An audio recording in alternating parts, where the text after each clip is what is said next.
मेरा कोई ना सहारा बिन तेरे, घनश्याम मुरलिया वाले। ये मेरा कोई ना सहारा बिन तेरे, घनश्याम मुरलिया वाले। मेरा कोई ना सहारा बिन तेरे, घनश्याम मुरलिया वाले। बोलिए गोविंद भगवान। क्योंकि समय अपनी गति से चाहे तो उस पर 10 मल्टियां जा करके डाल दीजिए, 10 मल्टियां जा करके डाल दीजिए, नहीं प्रसन्न होने वाला। क्योंकि घर में जो साक्षात नारायण बैठा था, पति परमेश्वर बैठा था, आपने उसका तो अनादर किया। क्या आप उसका अनादर करके भगवान को प्रसन्न कर सकते हैं? नहीं। अब कुछ स्त्रियां ये भी कह सकती हैं कि जब साहब जो करके आवे तो का फिर भी उनके चरना मत लिया जावे। हाँ बिल्कुल, क्योंकि नर्मदा से बुरा किसी का पति नहीं हो सकता है।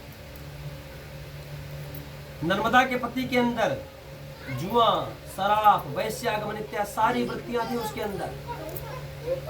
उसने इन दुष्कर्मों की वजह से उसका शरीर भी क्षय रोगी, कुष्ठ रोगी हो गया था। एक दिन की बात है जब मधुर वचनों में नर्मदा ने अपने पति से पूछा कि स्वामी आपकी क्या इच्छा है? तो नर्मदा के पति ने कहा कि अगर आप हमारी इच्छा पूर्ण करना चाहते हो तो हमें उस वैश्या के घर ले चलो, जिस वैश्या से उनका बड़ा लगाव था, जुड़ाव था। सही बात है। क्योंकि आज के समय में क्या कोई स्त्री वैश्या के घर लेकर के जाएगी? लट्ठा और उठा लेगी। ये तुम्हारे मन में आए कहां से गई? हमारे हो तो है लठ उठाएगी सीधे। उसने कंधे पर लिया, नर्मदा ने अपने पति को कंधे पर लेकर के जा रही थी। संध्या का समय था। उसी समय पास से ही दुर्वासा ऋषि गुजरे, तो उनके कमंडलू में उनका पैर लग गया। उस पैर के लगने से दुर्वासा क्रोधित हो गए। दुर्वासा ने श्राप दे दिया कि नर्मदा जिस पति को तुम लेकर के जा रही हो, उस पति को कल का सूर्योदय देखने को नहीं मिलेगा, अर्थात सूर्योदय के साथ उसके प्राण निकल जाएंगे। लेकिन नर्मदा के पास कौन सा बल था?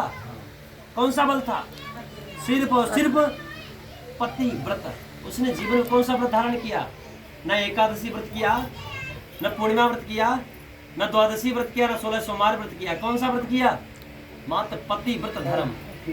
और पति तो उसने भगवान श्री नारायण से कहा कि अगर मैंने ब्रह्मा विष्णु महेश को साक्षी मानकर पतिव्रत धर्म का वास्तव में